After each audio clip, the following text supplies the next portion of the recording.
Бұл ән күтпеген сәтте келген шабыттың, шығармашылықтың және достықтың жемісі. Бұл әннің шығу тарихы ерекше және күтпеген жағдайда дүниеге келген.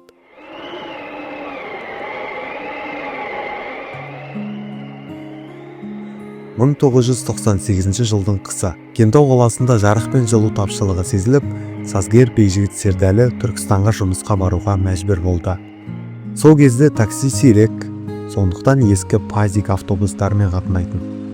Бірде осындай сапар барысында автобус ішінде көкейіне жаңа әуен келе қалады. Үйге келген соң нота білмегендіктен әуенді магнитофонға жазып қояды.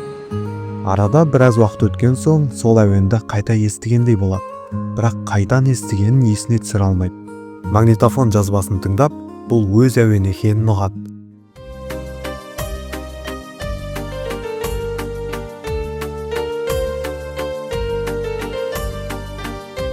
Әнге сөз жазу үшін ақын Рахым Балабиевке хабарласып, неге деген сөздерді қолдануды өтінеді.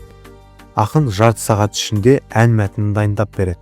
Осылайша автобус ішінде туған әуен мен ақынның жүрек жарды сөздері бірігіп, жүректерді жаулаған әсем ән дүниеге келеді. Тыңдаңыз, сезіңіз, ләззат алыңыз.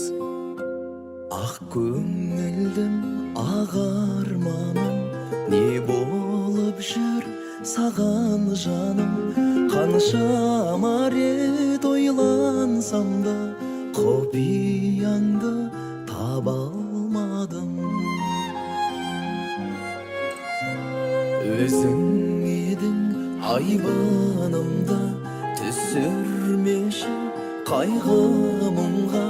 Келші өзейік, келші құрбым, махаббаттың айдынында.